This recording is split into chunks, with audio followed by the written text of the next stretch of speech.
Everybody needs to move. Nobody is immune to that. Everybody needs to sit down at work, everybody needs to walk to the car, everybody needs to go shopping for food. Movement analyses are only done in special cases. We need this kind of labs, we need markers, we need electrodes to measure movements. But I think it should be more easier. We need to go to make movement science more applicable. QINEMATIC is software that can scan the body in 3D. Based on the 3D video, we can make estimates of people's movements, posture, and balance.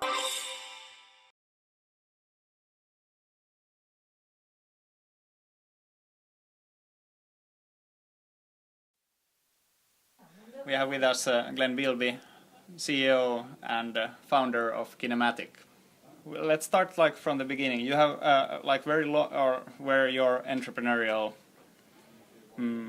let's say, entrepreneurial attitude came from. That when did it start, and when did you notice that building your own company could be a thing? That's a good question.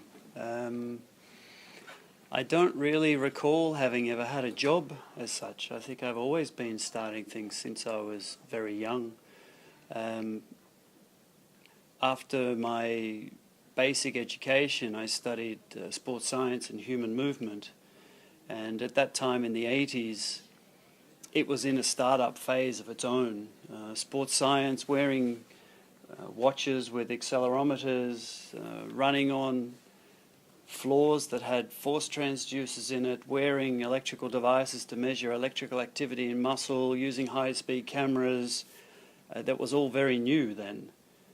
Now you have a lot of this stuff just built into a phone, so everybody's understanding it now. But I think I was working with it since I was 17 years of age. And because it was new then, I think you needed to be a curious person, and you needed to be thinking about opportunities that didn't already exist, because it was in its infancy, and you had to find ways to use it. So we were working with elite sports teams, and that in itself requires an entrepreneurial attitude. You need to be optimistic, you need to be looking for opportunity, you need to be looking to enhance performance. You're always chasing after the next thing when you're working with elite sport. You're never comfortable. If you're comfortable, you lose. So it may be that I was just in that environment and I learnt to be entrepreneurial. It could be that I've been entrepreneurial and was born that way. I had a paper round when I was 12. I think I've been working since I was 12 years of age and have enjoyed that. So creating value, I think that's the bottom line to entrepreneurship. It's creating value. Some people create value for financial gain, and some people create value in order to improve society. And I think I have a foot in both camps there. And maybe it did start when I was 12 and I did my first paper round. Maybe it got stronger when I started cleaning cinemas during school holidays, or running children's holiday camps, taking on fairly high responsibility for big programs and responsibility for families and kids, when I was like 17 years of age. Maybe I just got immersed in leading groups of people and building programs and seeking value in things at a very young age. And if you start in the right direction and you just go broader, you just become more and more entrepreneurial. And then going back to the wellness industry, yep. That you spoke about how many opportunities there are, and you started in the 80s when this technology was maybe more specialized, that only a few people could get it. But you said that it's now very approachable for many people. Have you also seen that the same industry is even more ripe for opportunities at this time? I think on a consumer level, absolutely, because the processing power is in your pocket, the storage capacity is in a cloud. People are becoming more aware of their health and well-being.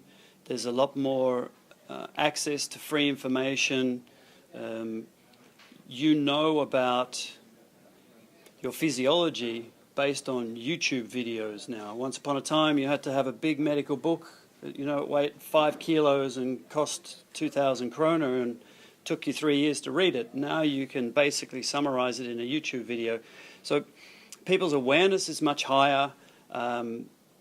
The amount of choice is much broader, and I think that introduces a whole lot of competitive factors. So the price points on everything have come down, the access to things has gone up, and people are more aware. And if you put those three things together, I think that's what is promoting at least consumer-driven healthcare.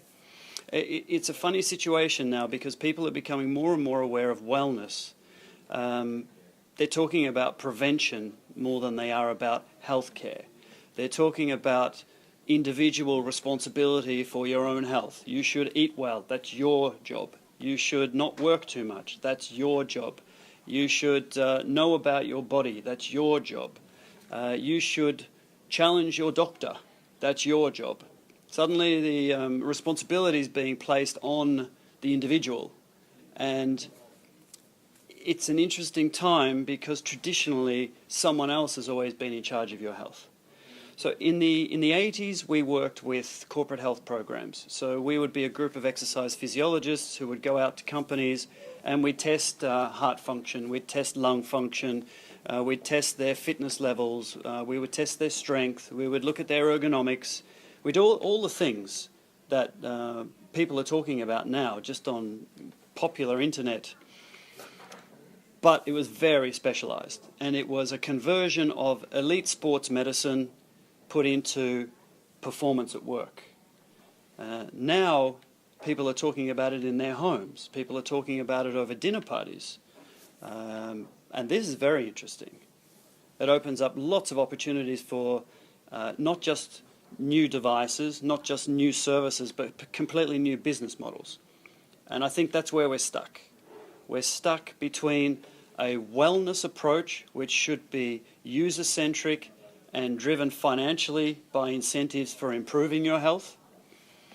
We're stuck between there and a traditional healthcare model, which is incentivized by delivering more services. And you can only deliver more services if people are sick.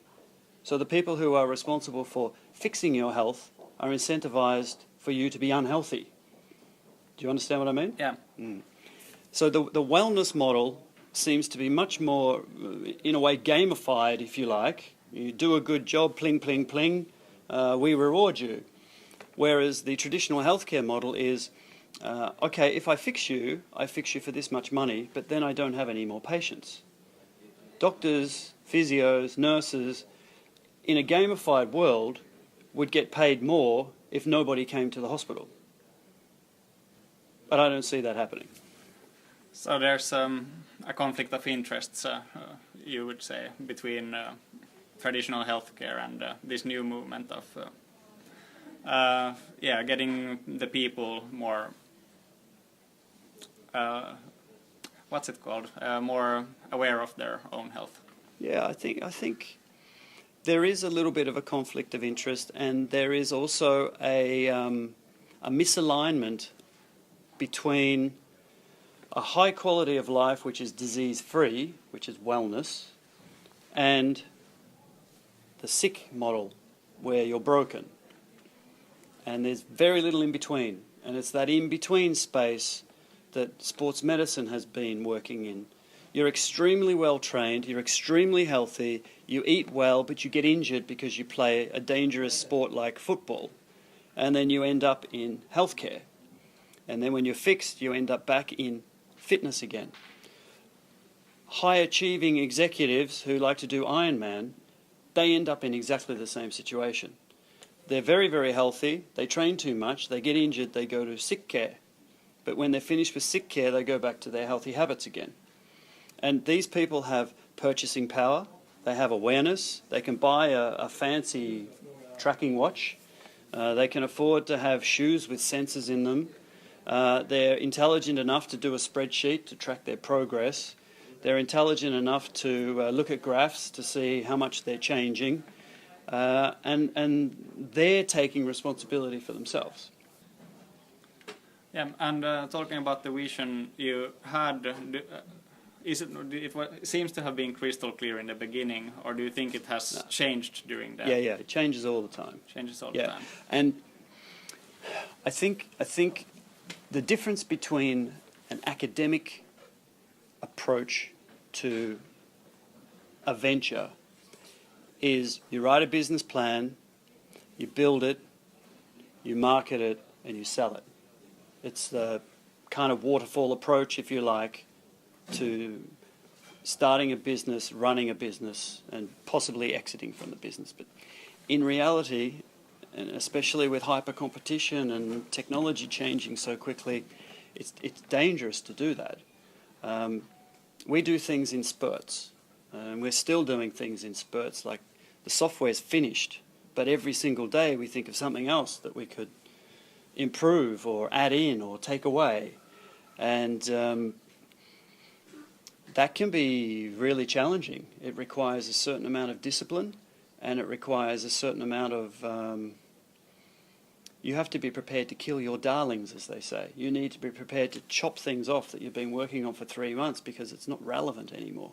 And you didn't know because you haven't done it before, no one else has done it before, so you can't learn from somebody else, you have to learn during the process. And I think that iterative process is here to stay. It's not a phase. We're going into a post-industrial era where stuff's just happening so quickly. And if you can't deliver quickly, fail quickly, and pivot quickly, you're going to get into trouble. Waste a lot of time and waste a lot of money. We've been bootstrapping for 4 years, so we haven't had a lot of money to do a lot of experimentation. We haven't had time for meetings, for example. I hardly ever have meetings. I don't have time for meetings. We're too busy getting stuff done. And it's a series of getting things done the whole time, as opposed to a big chunk and then a big chunk. And in a way, it has served us very well because we've been able to develop the product and the market has been able to keep up with our developments. And we haven't had to educate the market so much because they understand each time we do something new why we do it. If we did something monumental and just jumped to this amazing functional nanotechnology that nobody's ever seen or heard of before, we would have to then spend a lot of time educating the market about why they should have it. I think our customers, they know what we're doing, they understand why we're doing it, they've never seen it before, so they say, wow, straight away. If you show something to somebody that's new and they don't say wow, it's because they don't understand it. And that is just as dangerous in entrepreneurship, to develop something that people don't understand. Your timing's wrong. And I think we talked about me being an entrepreneur, but your vision or your project or your venture also needs to be kind of aligned with time. There is a good time for things. If we'd done this 10 years ago, it would have been too early. People wouldn't have accepted it. Now everybody's talking about VR and AR, and we're recording in 3D. So people who talk AR and VR, they understand 3D, and suddenly they understand what we're doing. So the market is embracing us 2016 much more than they did 2014, because 2014 we didn't talk about VR and AR. And now when you have been growing and working on the idea, it's probably also that, do you think you have been losing control as well, in a sense? Constantly. Constantly. Yeah, I'm rarely in control. Like today, I thought I was going to do these things, and I was going to have a very busy day, but a very controlled day, and I haven't done any of them. So somebody has to be steering the ship, and that's the entrepreneur. And let's say the waves are really rocky, and the entrepreneur is not just steering the ship, but they're cooking dinner, and they're doing things with their colleagues, and they're fixing the engine, and they're painting the boat, and they're wiping the window. They're doing all of these things at once. But when push comes to shove, it's the entrepreneur who has to hold the wheel and decide where to go. And that's difficult for a lot of people. And I think that's why entrepreneurs find it difficult to let go of their baby when it's time to transition into management phase rather than growth phase, to go from ideation into control. So I share roles where I have to come up with new material. Okay, and now when looking back at things, it has been hectic so far, so are there any regrets, or have you done something you would have liked to do differently in Kinematic? Yes, the learning through doing is probably the most important thing, and you should not be afraid of doing things because you don't know what the outcome will be. That's not entrepreneurial, if you ask me. There's a risk element to entrepreneurship, not just putting your own money at risk, not just putting your own time at risk, not just putting your own energy at risk, but the risk of the unknown. It's better to act and act with a reasonable amount of thoughtfulness than to do nothing at all. I think a lot of people can sit still and do nothing and feel paralyzed because they don't know what to do. You'll never know what to do if you have three choices unless you try each one. And sometimes you just got to go for it. And I'm not really afraid of that, but I am a very cognitive person. I'm quite logical. I don't just go on my gut feeling. And I'm very aware of this, and I think that's another good quality if you know yourself, knowing yourself first. Yeah, that's an interesting point of view, that know yourself and then after that start focusing on other aspects. Yeah. And talking about success, how do you define success? That's a and good do you think question. you have already managed to find success? I mean, theoretically, success is just looking at your expectations and whether or not you meet them. And if you have low expectations and you meet them, you're successful. And if you have high expectations and you don't meet them, then you're probably not successful. That's from an inward-looking perspective. A lot of people look outwards, and if other people give them recognition that they're successful, like, oh, what a nice watch you have, or what a nice car you have, or you won this award, or you won that award, then that can sometimes give you a feeling of success.